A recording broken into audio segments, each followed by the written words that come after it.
Quiz Game by Andy Hamilton, starring James Grout as the Professor, Jimmy Mulville as Thomas, Robert Duncan as Scumspawn, and Andy Hamilton as Satan.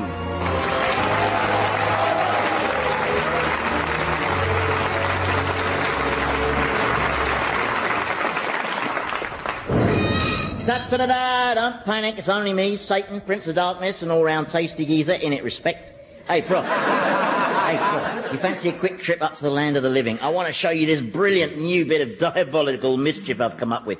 It's a new self-help book that I've written and published. It's called You Are Special, Everyone Else Is a Git. I've sneaked it into all the bookshops and it's selling like Viagra at the Derby and Joan Club, I'm telling you. The global selfishness index has soared to an all-time high. What's Thomas doing? Well, he's doing a bit of writing of his own, actually. He's writing? Yes, creative writing. He's trying to write a poem. This is hell, not evening classes. The damned aren't allowed to do creative writing or creative anything. You are here to experience infinite suffering. That excludes hobbies of any kind, with the possible exception of golf. As that is a form of infinite suffering. And where did you get the pens and all these notepads? Where did you get them? What? We'd rather not say. That's right, yeah. Oh, you'd rather not, eh? Then presumably you'd rather I filled your sinuses with fire ants. And then, I get it. Scumspawn! Did you call my prince beacon of my existence and reason for my being? Shut it. Consider it shut, my liege. Now, think carefully, Scumspawn. Did you, by any chance, furnish the Professor and Thomas here with pen and paper? Yes, I provided them with writing materials. But that was my fault, you see. I felt that writing would be good for us, especially Thomas. So I asked him... Well, why would writing be good for you? Well, you know, a sort of cathartic therapy. You see, I've always rather envied writers. I think the act of writing must give them a tremendous amount of peace and solace. You've not met many writers, have you? Well, no. Yeah, well, I have. And do you know what writers are? Writers are miserable, grudging drunks who just happen to know a lot of words. They're not seeking solace. No. As far as they're concerned, writing's an act of revenge. Revenge against who? Everybody. Everyone who isn't them and who fails to realise what a genius they are. If they weren't writers, they'd all be serial killers. I'm sorry if my supplying stationery angered you, my lord. Well, I would have been angry, Scumspawn, if it wasn't for the fact that the Professor here is completely wasting his time, as Thomas has got about as much poetry in him as Anne Widdecombe's left buttock. I resent that. What, have you written anything yet, Thomas? No. I've tried to sort of let my subconscious roam in an imaginative way, but then I just end up screaming obscenities. Mostly about Alan Titchmarsh for some reason. Oh, well, it's early days yet. I mean, we've got loads of time. Well, we've got all of time. And I've been reciting chunks of my favourite poems to try and inspire him. You know, Wordsworth, Donne. Yeah. And my own favourite, W.B. Yeats. Yeah, fascinating. And what rough beast, his hour come round at last, slouches towards Bethlehem to be born? That's you, that is. What? Well, you're the rough beast slouching towards Bethlehem to be born. Says who? Well, it's obviously meant to be you. The poem's called The Second Coming, and what other rough beast could be slouching towards Bethlehem? Well, could be a camel. Camels lollop, they don't slouch. Well, perhaps it's a teenage camel, I don't know. Anyway, I don't slouch, right? My posture is extremely good, considering I have to bear the weight of these sudden great horns. It's only willpower that stops my legs from snapping. Well, I don't know why you're getting so worked up. It's only a poem. It's gibberish. And another thing, how can I be slouching towards Bethlehem if I haven't been bloody born yet, eh? Answer me that. It doesn't make sense. Well, I suppose that's what's called ambiguity. No. Poets call it ambiguity. In the real world, that's called sloppiness. So you're not keen on poets, then? No, well, they've been getting away with it for too long, haven't they? And writers, all these storytellers who just make things up because they feel like it. You know, when Dante arrived down here, the first thing I did was I said, Dante, take a look around. Do you see any circles? No, he said. Good, I said. Now get inside that keg of dog vomit. Yes, but surely the circles were just Dante's allegory for man's spiritual struggle. You do know what an allegory is, I take it? Yes, I do. An allegory is what you resort to when you can't be bothered to find out the facts. It's not just Dante. I'm always being inaccurately represented, traduced, defamed. It's happening even as we speak. Come on, I'll show you. It's a film set. Yeah. And over there, look who's playing me, Satan, Lord of the Underworld. Just look. It's a girl. It's not a girl, you old fool. It's Leonardo DiCaprio. Oh, I'm sorry, the lighting's not very... Did you see him in Titanic? No, I died before that film came out. Oh, then you were one of the lucky ones. Is that me? Look at him, I ask you. A podgy, pretty boy who looks like a prepubescent Norman Lamont. I mean, mind you, he's just the latest in a litany of total miscastings. I've been portrayed by Brad Pitt, Jim Carrey, Ian McShane. I've been played by Lovejoy. Mephistopheles with a mullet, honestly. Then there was Al Pacino, Liz Hurley, and Estee Lauder girl. That's an insult, you know. I mean, I didn't mind Jack Nicholson, because he's my kind of guy. And he's got my eyebrows. Still, looks like they're going to have to abandon shooting in a second. Why? Well, I think Leonardo's going to have to take a little break because I just feel his wife runs with puff adders. Oh, my God!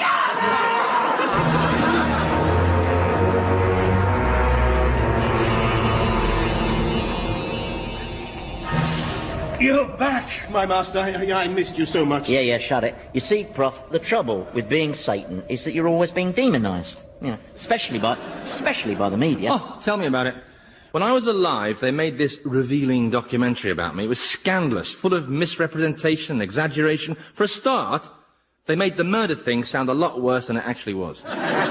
They made a murder sound worse than it was? Yes, they didn't put it into context. And the context was? He had it coming. And it was a crime of passion, obviously. Why, did you catch him with your wife or something? No. He was a Jehovah's Witness, and I was trying to watch the football. You murdered a Jehovah's Witness? Yes, it's not something I'm proud of. I accept I was probably in the wrong. And if I had my time again, I wouldn't fit my neighbour up like that. But we can all be clever with hindsight, can't we? See, Prof, writing poetry is not going to help a degenerate like him. In fact, poetry is a pointless pursuit, full stop. Why do you feel so threatened by the idea of poetry? Oh, it takes more than the poem to scare me, mate. There's something that makes you feel uncomfortable. Something about the ambiguities. Listen, words should mean what they mean. That's what words are for. Once words start meaning more than one thing, it's not a language, it's a lottery. But what is it that bothers you so about the idea that you can't absolutely pin down the meaning of something? Well, you started it with that stupid W.B. Yeats gibberish about the prenatal sloucher on his way to Bethlehem. I mean, what is he on about? Well, I suppose that has to remain a mystery. No, it doesn't. Come on. Where are we going? To find W.B. Yeats. And another thing, those initials are so pretentious. W.B. Why can't he just be Bill Yeats? Poets just have to have initials, don't they? A.E. Houseman, E.E. Cummings. That poser couldn't even be bothered with capital letters. Or rhymes. Come on. Gosh, he's really in a tiz about this poetry biz. Oh, you are a poet and you do not know it. When I feel a little witty, I spout a jolly ditty. That's very good. Yeah. You're obviously a bit of a bard. You know, Satan forgot to confiscate the pen and paper. I know. Do you think you could help me with my poem therapy as a Yes? as a fun thing?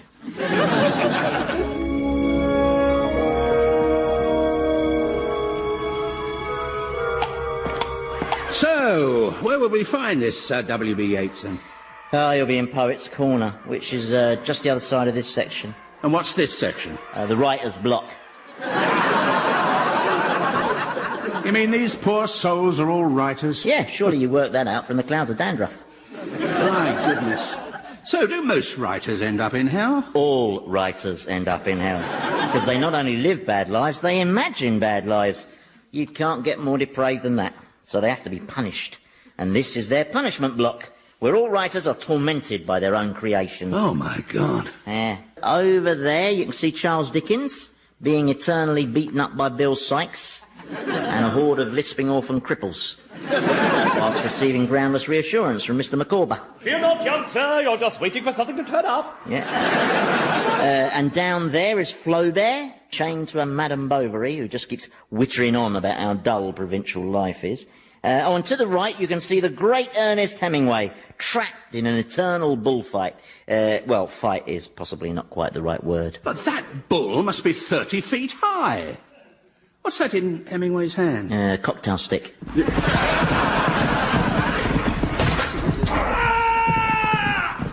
And you mean that just keeps happening to him over and over? I mean, that is horrendous. Yeah, although I always get this funny feeling that Hemingway quite enjoys the challenge, you know. Now, to our left there, you can just make out the feet of J.M. Barrie disappearing into that ticking crocodile. Over there, besieged by an army of bullying aunts, is P.G. Woodhouse.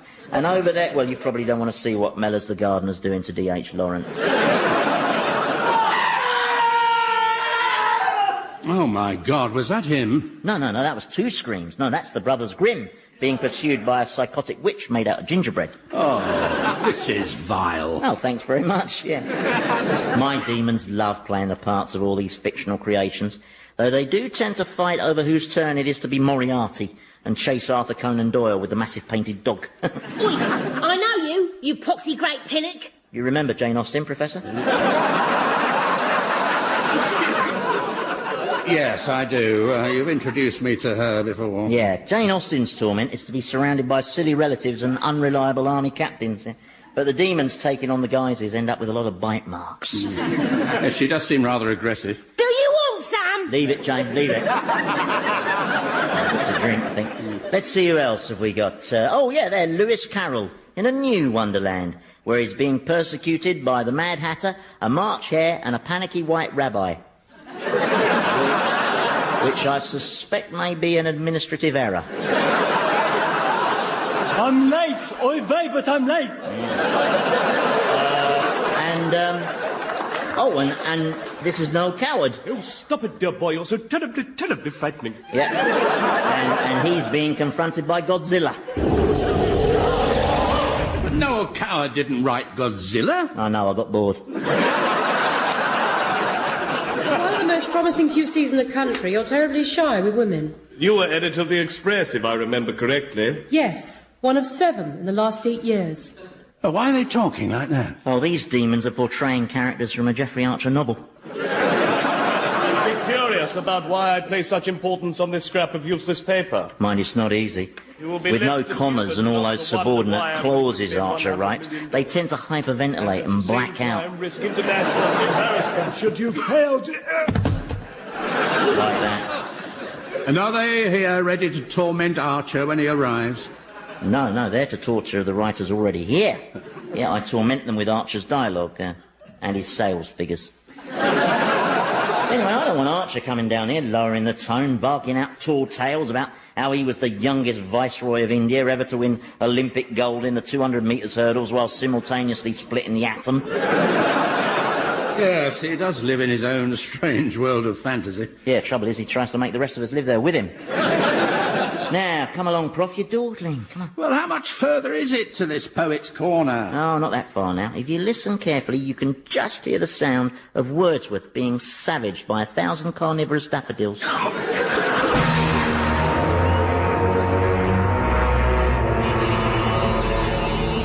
Just run that past me again. Well, the professor's theory is that if I wrote poetry, it might help me find solace, help me exorcise the demons inside me. I mean, they're not real demons, obviously, I'm talking figuratively. Right. Though you have had real demons inside you. Yes. I'd rather not be reminded of that if it's all the same to you. It was all rather harrowing. That was Satan at his most cruel, I'd say.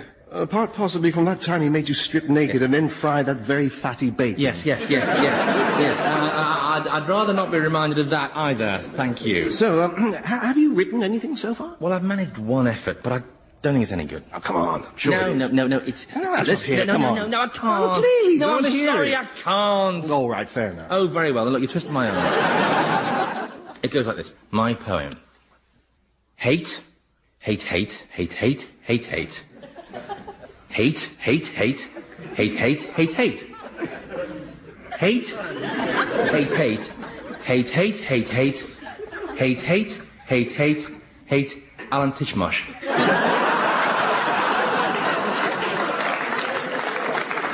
Well, yes, it's certainly got a lot of energy. Energy, yes. And it's got a certain unity to it. Unity, yes, good. And rhythmically, it's dynamic. Well, I went for dynamic, yes. Well, it had a sort of there was a primal urgency, primitive almost, that reminded one of a sort of unfettered pagan tribal drumbeat. Yes, you're saying it's crap, aren't you? Well, yes.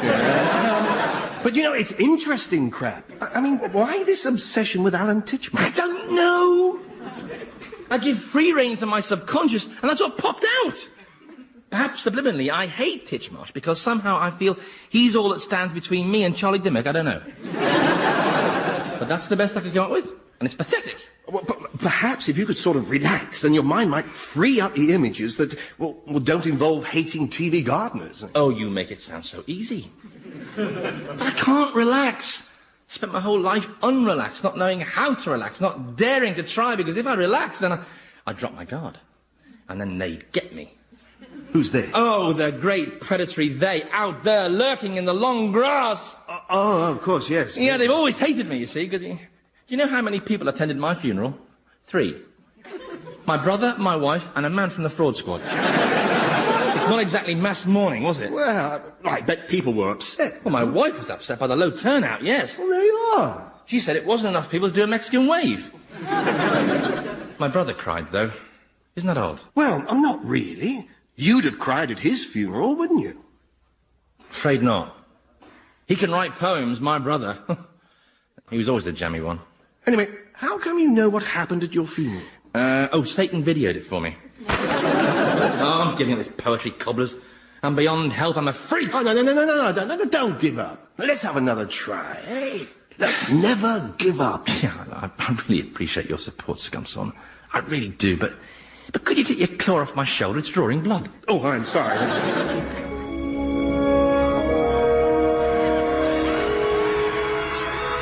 Oh, haven't we reached Poets' Corner yet?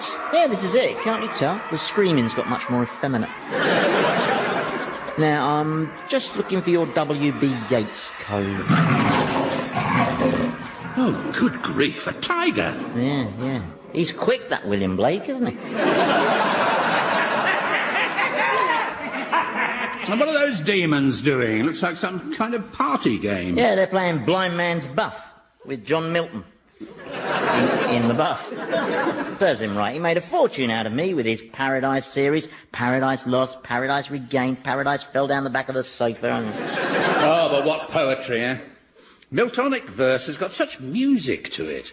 Wasn't it him who wrote, "They also serve who only stand and wait"? Well, that's not true in shoe shops. Found him, W.B. Yeats. He's being tormented over there, see? Oh, which one is he? The bearded one with his mouth taped shut. Well, that's not much of a torment. It is if you're Irish. Now then, I'll just take it off. Oh, look at the hairs on that. Now then, Bill, this is the Professor. And we'd like you to put us straight about a line from one of your little limericks that's been bothering us. It's the one that goes, "And what rough beast, it's our come round at last, slouches towards Bethlehem to be born." Ah, yes. Well, that's about you, that is. See? Yes, okay, so it's a reference to me, fine. But what precisely were you trying to say? Well, I suppose I was just expressing my fears about the future of my beloved Ireland. Okay, so in that case, why didn't you just write, "I'm very worried about Ireland"? That's all it needed. Why bother with the Ponzi tosh, okay? And another thing, you've got me slouching towards Bethlehem to be born, but if I haven't been born yet, how can I already be slouching? Yes, that does look like a contradiction, doesn't it? So why did you write it? I've no idea. Oh, It just came out like that. you see, Prof, they're all drivel-mongers. You see, when you're writing poetry, you often draw on imagery and language that seems to stem not from any rational process, but from some uncharted territory that lies somewhere between the maelstrom of the emotions and the controlling tyranny of the mind. Yes, Similarly, of course, the reader responds in a highly individual way yes. that is a complex dance of subjective interpretations, all personal and intense, and all sheltered beneath the shimmering cloak of ambiguity. Does that clear it up for you? You seem to have boiling tar coming out of your nose there. You'll be wanting a hanky, I reckon. I'm Satan, I do not carry a hanky. I'm afraid he gets a bit cross when people talk about ambiguity. Well, I've always felt that ambiguity is like some secret music that only your soul can hear. Oh, look, the tar's coming out of your ears as well now. And your eyes are glowing orange. Sure, there's a strange, terrible beauty about it. Yes, actually, if you don't mind, I think it's probably best if I tape your mouth shut again. Trust me, it's for your own protection.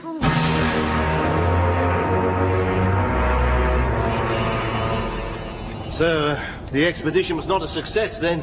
Well, I found it interesting, but Satan went into a real grump about it all. Where is he now? I don't know. He flew off muttering something about firebombing river dance. Oh, I see you've managed to write something, Thomas. Yeah, it's probably rubbish. Oh, let's hear it. I think it's very good. Oh, come on then, Thomas. It's called Them. I know they are out there lying in wait, their eyes gleaming bright with fury and hate. Their gaze is fixed on me, their prey, through the long sweat of night and the mad race of day, and I'm transfixed by the thought they're all the same, each predator's face identical to the other.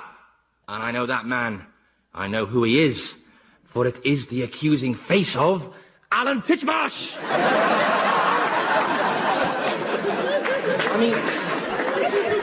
I mean, the ending still needs a bit of work. You know. Yes. No. Well done. It's got energy. I can't quite get past the Alan Titchmarsh thing. Don't know why. Well, that's the mystery of the creative process for you. I've written a poem as well, Professor. I'm really getting into this poetry lark. Oh, good.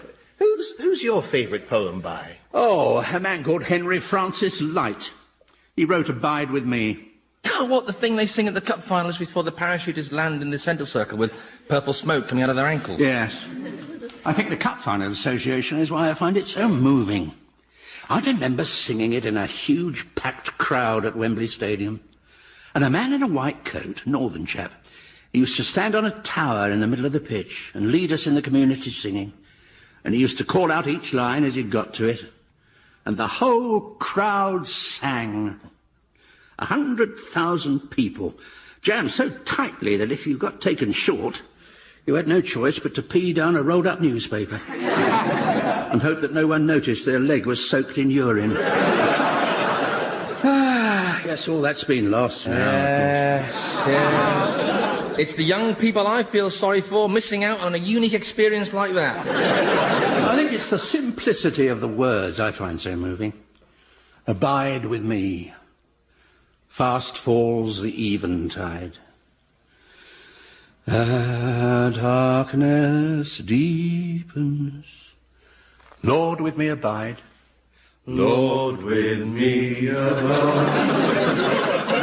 When other helpers fail. When other helpers fail. And comforts flee. And comforts flee. Help of the helpless. Help of the helpless. Oh, abide with me. Oh, I didn't see you there. Yes, well, I was attracted by the sound because, funnily enough, hymns aren't something you hear very often in here. And it must be all ages since songs of praise paid us a visit. Now listen, before you start picking on anyone, this was my fault. I started it. Oh, I don't doubt that. Yeah, relax, Professor. I'm in one of my sunny moods, yeah. I've just enjoyed a therapeutic little trip back to that film set. Sadly, the production seems to have run into a few problems. Yeah, the studios had to sack the producer, the director, and the writer. Well, I suppose you orchestrated that. No, that's just what happens on movies. But I might possibly have had something to do with Leonardo DiCaprio's inconvenient bout of leprosy. Oh! So all in all, I don't think that picture's going to... What's that you're holding, Scumspawn? Well, nothing, my lord. No, it's a piece of paper with writing on it. Is it? Oh, yes, it's just mindless doodles. What is it? It's nothing at all. What is it? I command you to tell me. It's a poem. I don't like poems. Who wrote it? I wrote it, it was me. Yeah, that's right, it was him. Tear it up, Scumspawn. Tear up my dreadful poem. In other words, Scumspawn wrote it. Yes, my lord, I'll tear it up. Read it. It's rubbish, my liege. I said read it. Very well, my prince. It's called My Prince. He stands like a colossus. He moves with imperial grace. His black wings crack the scorching air, the doom of sinners written on his face. But beneath the fury, there's beauty too. 2 angels' eyes of deepish blue, staring bleakly into space. That's wonderful, Scumspawn. It's sentimental garbage. That's not an opinion, it's a royal proclamation. I hereby officially proclaim this poem to be garbage. Give it to me, Scumspawn. Yes, my lord. There, now it's ex-garbage. Scumspawn, if I ever catch you writing another poem... Oh, I won't, your fantasticness. I wouldn't dream of offending you by writing another. That's the last thing I do. Yes, it would be. Now, I trust I've expressed myself without ambiguity. I've worked out why ambiguity bothers you so. Really, how fascinating. Ambiguity contains an element of doubt. Now, as a scientist, I'm used to that. I mean, science is a form of applied doubt. But someone in your position can't countenance doubt. Without certainties, absolutes, I mean, your whole being is called into question. Do you know something, Prof? You've got a lot of gob on you. How should I be punished, my prince? Oh, I don't know. Just get out of my sight. Of course, yes, out of your sight. All the way out of your sight? Yes, go on. Consider me gone, my prince. Go on. You really mustn't blame him. I don't. I blame you two. Yeah, you began this little poetry festival. Now then, gentlemen. I don't like that edge in his voice. I've heard it before. Well, I was just thinking you two will probably miss old Scumspawn, and I wouldn't want you to get lonely, so I'll just conjure up 2 demons to keep you company. There, you probably recognise them, Professor. Why, you evil little... Now, Prof, let's have no nasty nouns. Enjoy. I've heard that laugh before as well. Oh, God. Mind you, these two are pretty tame-looking demons, aren't they? I mean, look at them. Nothing very frightening about them. Well, one of the most promising QCs in the country. You're terribly shy. Why is it talking like that? You were editor of the Express, if I remember correctly. Stop that! Yes, 1 of 7 in the last 8 years. I said stop that! You must be curious about why I play such important... Somebody make them stop!